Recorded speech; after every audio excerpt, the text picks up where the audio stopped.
Alang hapon sa inyo pong lahat. Alam ko po mainit, pero sumagot kayo. Pakibati muna ang inyong mga katabi ng Happy Easter. So, tandaan po natin, no, nasa konteksto tayo at nasa panahon pa rin tayo ng Pasko ng pagkabuhay. Ikalawang linggo pa lang ito at aabuti ng 40 araw, no, ang pagdiriwang ng Easter season bago tuluyang umakyat sa langit si Jesus sa langit. At ngayon, tuwing ikalawang linggo ng Pasko ng muling pagkabuhay, ay pinagdiriwang natin ang linggo ng banal na awa o divine mercy. Sabihin nyo nga po, mercy.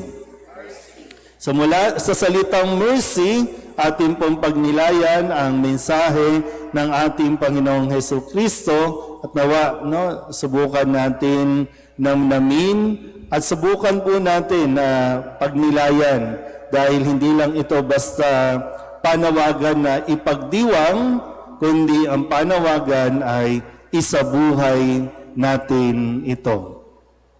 So, first letter natin sa salita o sa salitang mercy, ang letter M na ang paanyaya sa atin, meet Jesus in your fear. Ano ba mga takot po ninyo?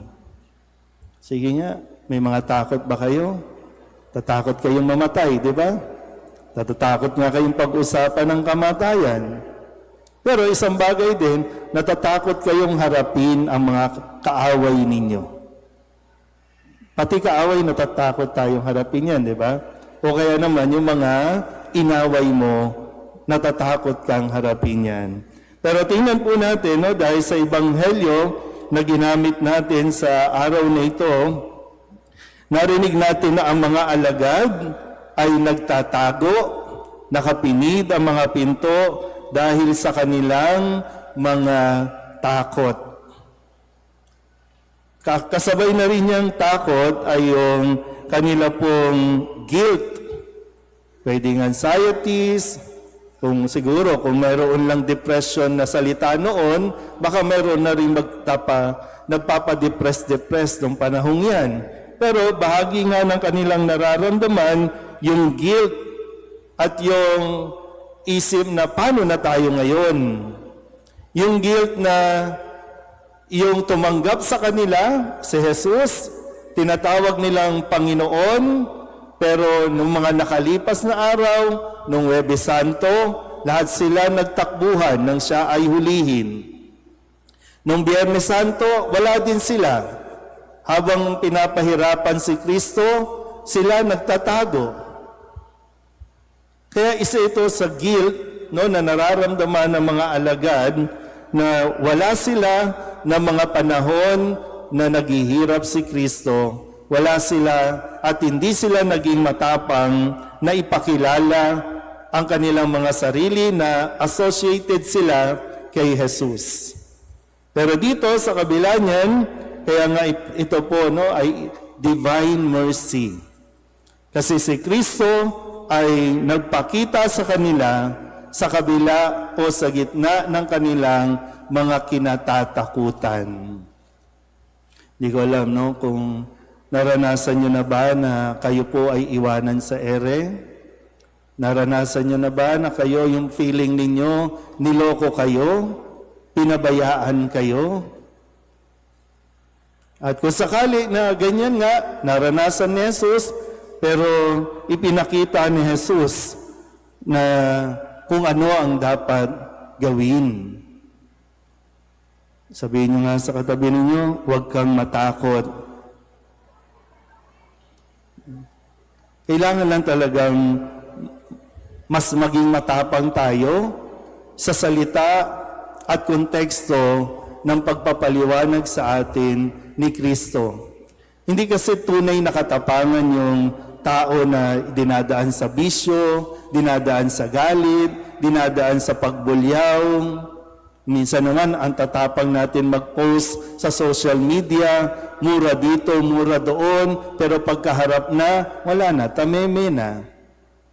Pero dito, isang katapangan din, yung harapin ni Jesus ang mga alagad na ito na natatakot.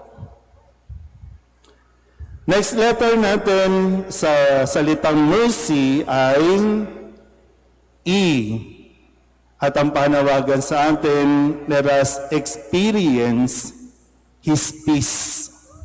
Ilang beses bumati si Jesus sa kanyang mga alagad ng kapayapaan? 3. Sabihin niyo nga po, kapayapaan. Hindi lang ito basta bati o greeting. Ito ay isang paghilom, healing. Yung pag sinabi niyang, peace be with you. Sumainyo ang kapayapaan na sinasabing, bati na tayo. Okay na tayo. Isang araw, haharapin natin yan. Isang araw magtatagpo kayo ng taong nakasakit sa iyo, ng taong nang iwan sa iyo, ng taong nanloko sa iyo. O pwede nga isang araw maghaharap kayo ng dati mong asawa o ng ex mo. Isang araw maghaharap kayo ng tatay mo, ng nanay mo. Isang araw maghaharap kayo ng iyong kapatid. Pero pag dumating ba ang panahon na yan, masasabi ba nating, peace be with you? O ang sasabihin natin, walang ya kayo, walang ya ka, kung anong ginawa mo sa amin, iniwan mo kami, pinabayaan mo kami, tapos ngayon nandito ka?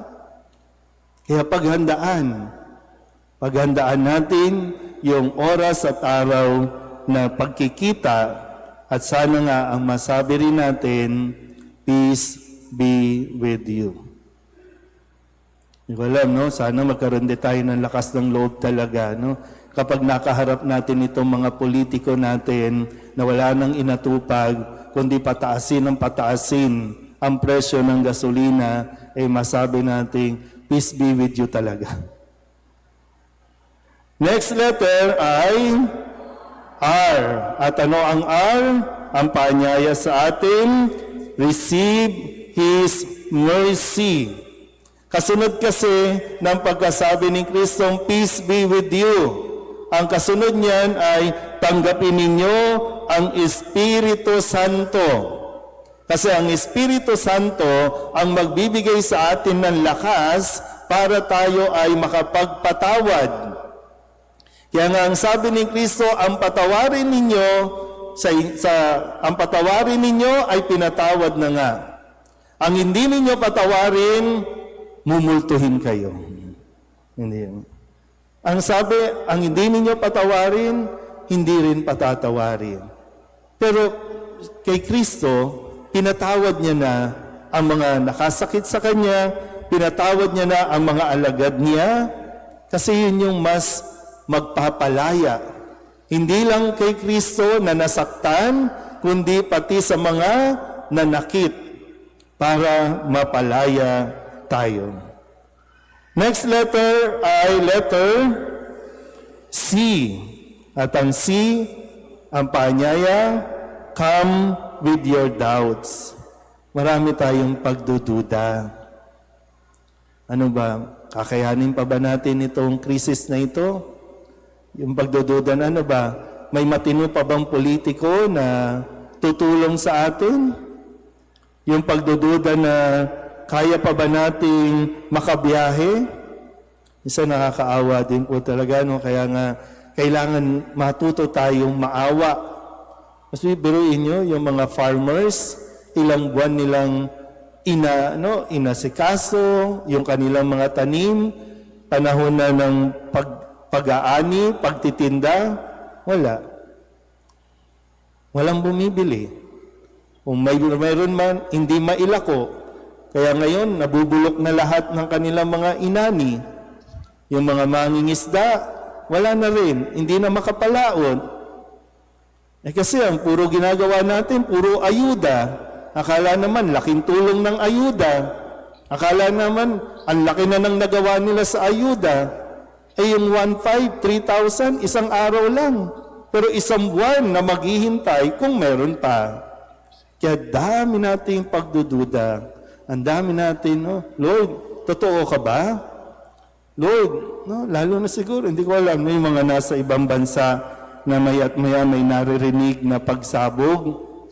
Saan ba susunod na babagsak? Dito ba sa gagalangin?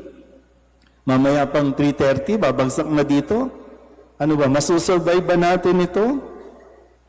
Pero, di ba, sa gitna ng ating pagdududa, dumating si Jesus at sinagot ang lahat ng pagdududa, lalo na dito, sa karanasan ng mga alagad. Ang uling letra ay letter Y. At ang paanyaya sa atin, let us yield in faith. Kumapit tayo sa ating pananampalataya. Kaya nga yung image po ng Divine Mercy, ano ang nakasulat? Jesus, I trust in you. At yung pananalig pa rin talaga. Kaya nga, lagi natin wala kang kakapitang iba, kundi si Kristo. Kaya lang, mas mahilig nga tayong kumapit sa politiko kaysa kay Kristo. Kaya tinan mo, pero ganun pa man, at the end of the day, si Kristo pa rin ang tutulong sa atin, si Kristo pa rin ang mag-aahon sa atin. Ganyan ang mabathalang awa, ganyan ang divine mercy na ibinibigay sa atin. Amen?